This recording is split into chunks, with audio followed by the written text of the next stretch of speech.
시간이 되었습니다. 우리 함께 신앙 고백하심으로 수요 예배 하나님께 올려드리겠습니다. 전능하사 천지를 만드신 하나님 아버지를 내가 믿사오며 그 외아들 우리 주 예수 그리스도를 믿사오니 이는 성령으로 잉태하사 동정녀 마리아에게 나시고 본디오 빌라도에게 고난을 받으사 십자가에 못 박혀 죽으시고 장사한 지 사흘 만에 죽은 자 가운데서 다시 살아나시며 하늘에 오르사 전능하신 하나님 우편에 앉아 계시다가 저리로서 산자와 죽은 자를 심판하러 오시리라. 성령을 믿사오며 거룩한 공예와 성도가 서로 교통하는 것과 죄를 사하여 주시는 것과 몸이 다시 사는 것과 영원히 사는 것을 믿사옵나이다. 아멘. 찬송가 436장 우리 함께 찬양하시겠습니다. 나 이제 주님의 새 생명 얻음모 옛것은 지나고 새 사람이로다. 그 생명 내 맘에 강같이 흐르고 그 사랑 내게서 해같이 빛난다. 영생을 누리며 주 안에 살리라. 오늘도 내일도 주 함께 살리라. 주 안에 감추인 새 생명 얻으니 이전에 줬던 것 이제는 값없다. 하늘의 은혜와 평화를 맛보니 찬송과 기도로 주 함께 살리라. 영생을 누리며 주 안에 살리라. 오늘도 내일도 주 함께 살리라. 산천도 초목도 새 것이 되었고 죄인도 원수도 친구로 변한다. 새 생명 얻은 자 영생을 누리니 주님 일 모신 맘 새 하늘이로다. 영생을 누리며 주 안에 살리라. 오늘도 내일도 주 함께 살리라. 주 따라가는 길 험하고 멀어도 찬송을 부르며 뒤따라가리라. 나 주를 모시고 영원히 살리라. 날마다 섬기며 주 함께 살리라. 영생을 누리며 주 안에 살리라. 오늘도 내일도 주 함께 살리라. 기도하겠습니다. 참 좋으신 하나님, 오늘 수요 예배를 기억하고 이 예배 자리에 나오게 하심 감사드립니다. 오늘도 이 예배를 통하여 나의 생명의 주가 되시는 예수 그리스도, 그분밖에 없음을 다시 한번 확인하고 돌아가는 그 성도들 마음속엔 십자가 보혈만이 충만케 하여 주옵소서. 예수님의 이름으로 기도드리옵나이다. 아멘. 성경 봉독하시겠습니다. 우리 오늘 보실 하나님 말씀은 예레미야 13장 1절에서 11절까지의 말씀입니다. 우리 한 절씩 교독하겠습니다. 여호와께서 이와 같이 내게 이르시되 너는 가서 뱃띠를 사서 내 허리에 띠고 물에 적시지 말라 하시기로 내가 여호와의 말씀대로 띠를 사서 내 허리에 띠니라. 여호와의 말씀이 다시 내게 임하여 이르시되 너는 가서 내 허리에 띈 띠를 가지고 일어나 유브라데로 가서 거기서 그것을 바위 틈에 감추라 하시기로 내가 여호와께서 내게 명령하신 대로 가서 그것을 유브라데 물가에 감추니라. 여러 날 후에 여호와께서 내게 이르시되 일어나 유브라데로 가서 내가 내게 명령하여 거기 감추게 한 띠를 가져오라 하시기로 내가 유브라데로 가서 그 감추었던 것을 파고 띠를 가져오니 띠가 썩어서 쓸 수 없게 되었더라. 여호와의 말씀이 내게 임하니라 이르시되 여호와께서 이와 같이 말씀하시니라. 내가 유다의 교만과 예루살렘의 큰 교만을 이같이 썩게 하리라. 이 악한 백성이 내 말 듣기를 거절하고 그 마음이 완악한 대로 행하며 다른 신들을 따라 그를 섬기며 그에게 절하니 그들이 이 띠가 쓸 수 없음같이 되리라. 여호와의 말씀이니라. 띠가 사람의 허리에 속함같이 내가 이스라엘 온 집과 유다 온 집으로 내게 속하게 하여 그들로 내 백성이 되게 하며 내 이름과 명예와 영광이 되게 하려 하였으나 그들이 듣지 아니하였느니라. 아멘. 오늘 본문은 예레미야 13장 1절에서 11절까지의 말씀입니다. 뱃띠를 사서라는 제목으로 오늘 본문의 말씀 우리 함께 살펴보겠습니다. 오늘 본문은 하나님께서 예레미야 선지자에게 너는 허리띠를 하나 사서 유브라데 강가 바위툼에 숨겨두어라 하고 시작을 하게 됩니다. 우리 1절부터 한번 보시죠. 여호와께서 이와 같이 내게 이르시되 너는 가서 뱃띠를 사서 내 허리에 띠고 물에 적시지 말라 하시기로 내가 여호와의 말씀대로 띠를 사서 내 허리에 띠니라. 4절 너는 사서 내 허리에 띈 띠를 가지고 일어나 유브라데로 가서 거기서 그것을 바위틈에 감추라 하시기로 내가 여호와께서 내게 명령하신 대로 가서 그것을 유브라데 강가에 감추니라. 6절 여러 날 후에 여호와께서 내게 이르시되 일어나 유브라데로 가서 내가 내게 명령하여 거기 감추게 한 띠를 가져오라 하시기로 내가 유브라데로 가서 그 감추었던 곳을 파고 띠를 가져오니 띠가 썩어서 쓸 수 없게 되었더라. 자, 여러분 이거 어떤 사건인지 이해가 되시죠? 하나님께서 예레미야에게 허리띠 하나를 사라. 그리고 유브라데 강가 바위툼에 그걸 숨겨라. 그리고 며칠이 지났습니다. 하나님께서 예레미야에게 감추었던 그 허리띠를 찾아와라. 그래서 가져왔더니 보니까 그 허리띠가 썩었더라입니다. 아니 이게 대체 무슨 이야기인가? 이제 이 사건을 풀어주는 내용이 8절부터 11절입니다. 우리 8절 보시죠. 여호와의 말씀이 내게 임하니라 이르시되 여호와께서 이와 같이 말씀하시니라. 내가 유다의 교만과 예루살렘의 큰 교만을 이같이 썩게 하리라. 알고 보니까 이 허리띠는 유다와 예루살렘의 교만을 상징했습니다. 아니 그런데 허리띠와 교만이 무슨 상관이 있는가? 허리띠는 이 당시 사람들의 사회적 지위와 부의 정도를 드러내는 하나의 상징이었습니다. 예를 들어서 제사장은 에봇이라고 하는 허리띠를 허리에 찾고 주인은 주인이라는 허리띠를 찾고 종은 종이라고 하는 허리띠를 이제 찾습니다. 제가 중학교 3학년 시절쯤에 허리띠가 아주 대유행이었습니다. 교복을 입고 다니는 남자아이들이 뭘로 멋을 냈겠습니까? 지금은 다양한 방법으로 멋을 냈지만 제 때는 허리띠로 멋을 냈습니다. 교복 상의와 하의를 연결해주는 그 멋들어진 허리띠. 이거 여러분 저거 지금 지어낸 이야기 아닙니다. 정말 그랬습니다. 물론 아무 허리띠를 매면 이게 멋이 안 되죠. 명품 허리띠를 차야 되는 겁니다. 저는 명품 허리띠가 없어가지고 이제 튀어나온 배도 감출 겸 겸사겸사 이제 상의를 밖으로 꺼내 입고 다니곤 했습니다. 그러니까 그 당시 학생들 사이에서 허리띠는 나 이런 사람이야. 나 좀 노는 사람이야. 나 잘난 사람이야. 이런 것들을 보여주는 하나의 상징이었습니다. 마찬가지입니다.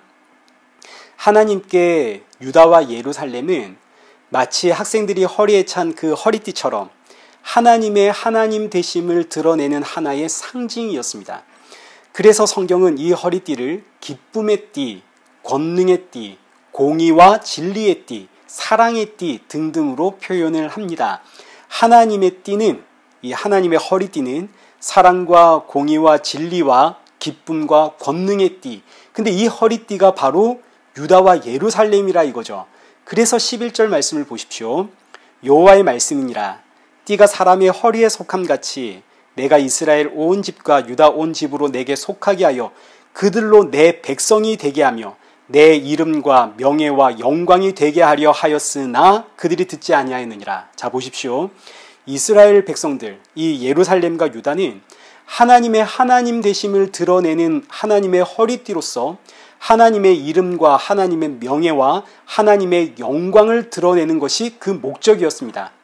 아니 그런데 이 하나님의 허리띠가 하나님의 이름과 명예와 영광을 드러내는 것이 아니라 오히려 하나님의 이름과 명예와 영광을 더럽히고 있더라. 어떻게 더럽혔는가? 10절입니다. 이 악한 백성이 내 말 듣기를 거절하고 그 마음에 완악한 대로 행하며 다른 신들을 따라 그를 섬기며 그에게 절하니 그들이 이 띠가 쓸 수 없음같이 되리라. 자, 이스라엘 백성들은 크게 세 가지로 하나님의 이름과 명예와 그 영광을 더럽혔는데 첫 번째가 이 백성이 내 말 듣기를 거절했다입니다. 하나님의 말씀을 거절했다 이 의미는 하나님께서 주신 그 율법을 거절했다라는 뜻으로 진짜 하나님이 주신 율법을 거절했다는 의미가 아니라 율법의 참뜻 알기를 거절했다는 뜻입니다. 율법을 그저 문자로만 보았다는 이야기죠. 모든 율법은 이제 우리가 잘 알고 있는 것처럼 요한복음 5장 39절 너희가 성경에서 영생을 얻는 줄 생각하고 성경을 연구하거니와 이 성경이 곧 내게 대하여 증언하는 것이니라. 모든 율법은 예수님을 증거하고 있습니다. 그러나 율법을 그저 문자로만 보고 있으니 예수님을 알 수가 없죠. 이것이 바로 내 말 듣기를 거절했다라는 뜻입니다. 자, 두 번째. 그 마음에 완악한 대로 행하며 자, 율법을 문자로만 보고 그 참뜻을 알지 못하니 결국 율법을 지킨다 하지만 그 율법의 지킴은 엉터리가 될 수밖에 없죠. 율법을 지킨다고 지키지만 결국은 내 마음과 내 생각과 내 뜻과 내 상식을 따라 율법을 적용하게 됩니다. 이것이 바로 내 마음에 완악한 대로 행한다라는 뜻이 됩니다. 자, 그리고 마지막 셋째. 다른 신들을 따라 그들을 섬기며 그에게 절하니 이스라엘 백성들은 하나님만 섬깁니다. 그리고 하나님 섬기는 방법은 율법에 기록되어져 있죠. 하나님이 누구신지 그리고 하나님을 어떻게 섬겨야 하는지 율법에 기록되어 있는데 그런데 이스라엘 백성들은 율법을 문자로만 이해를 하니까 그들이 이해한 하나님은 성경이 이야기하고 있는 그 율법이 이야기하고 있는 참 하나님이 될 수가 없고 그들이 율법을 따라 섬기는 그 섬김은 하나님 앞에 드리는 참된 섬김도 될 수가 없다 이겁니다. 그러니 결국 하나님의 말씀대로 예배하면 예배할수록 이스라엘 백성들은 우상 숭배의 늪에 더욱더 깊이 빠져들어가게 되는 거죠. 이 모든 것을 성경의 한마디로 교만이라고 표현을 하고 있습니다. 자, 그래서 다시 9절 말씀 보십시오. 여호와께서 이와 같이 말씀하시니라. 내가 유다의 교만과 예루살렘의 큰 교만을 이같이 썩게 하리라. 하나님의 그 허리띠임에도 불구하고 하나님의 이름과 명예와 영광을 더럽히는 이스라엘의 모든 죄는 한마디로 교만입니다. 이게 왜 교만이냐면 10절에 기록된 이스라엘의 세 가지 죄를 생각해 보십시오. 첫째, 내 말 듣기를 거절하고, 둘째, 그 마음에 완악한 대로 행하고, 그리고 마지막 셋째, 다른 신들을 따라 그들을 섬기며 절하더라. 이 모든 죄의 공통점은 어디서부터 시작을 했냐면 내가 율법을 이해하고 해석했다 하는 것에서부터 시작을 합니다. 여러분, 이게 바로 교만입니다. 하나님의 말씀은 사람이 이해할 수 없습니다. 사람이 이해할 수 없으니 하나님 아닙니까? 하나님의 말씀을 사람이 이해할 수 있다면 그 하나님은 하나님이 아니라 사람이죠. 흔히 우리가 개를 키울 때에 개가 사람의 말을 기가 막히게 잘 알아들으면 야, 이거 개가 아니라 사람이네 사람, 이런 표현을 씁니다. 사람의 말을 알아들으면 사람이다 이거죠. 마찬가지 하나님의 말을 알아들으면 그건 하나님이지 사람이 아닙니다. 사람은 하나님의 말씀을 알아들을 수 없습니다. 그래서 율법이라는 성경은 사람이 알고 이해하고 분석하고 해석할 수 있는 그런 책이 아닙니다. 그렇기 때문에 누가 오셨냐면 예수님이 오셨죠. 예수님이 오셔서 십자가에 죽으시고 부활하신 이후에 성령으로 임하시니 그제야 비로소 성경이 해석이 되는 겁니다. 구약의 역사를 한번 보십시오. 하나님의 영, 성령이 임한 선지자 외에는 아무도 하나님의 말씀을 제대로 이해하거나 해석하지를 못합니다. 그래서 구약의 역사가 우상숭배의 역사 아닙니까? 참 하나님을 전하는 선지자는 잡아다 죽이고, 왜요? 이 선지자들이 우리가 도무지 이해할 수 없는 말을 하니까요. 이 역사가 예수님 시대까지 이어져서 예수님께서 참 생명의 말씀, 이 율법을 아무리 해석해 주어도 사람들은 이해하지 못하고 결국 예수님을 십자가에 못 박아 죽입니다.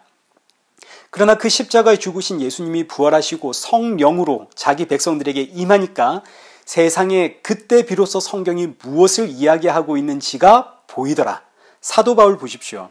성령이 임하기 전에는 하나님의 말씀, 이 율법을 붙잡고 사람을 패고 다녔고 죽이며 다녔습니다. 이게 바로 우상숭배라는 사실은 꿈에도 몰랐죠. 근데 어느 날 다메섹 도상에서 성령이 임했습니다. 그러자 세상에 성경은 전부 예수님에 관한 이야기구나. 오늘 제가 성경을 풀어내고 여러분들은 그 풀어낸 말씀을 들으면서 아멘 하게 되는 것은 저와 여러분 안에 한 영이 계시기 때문입니다.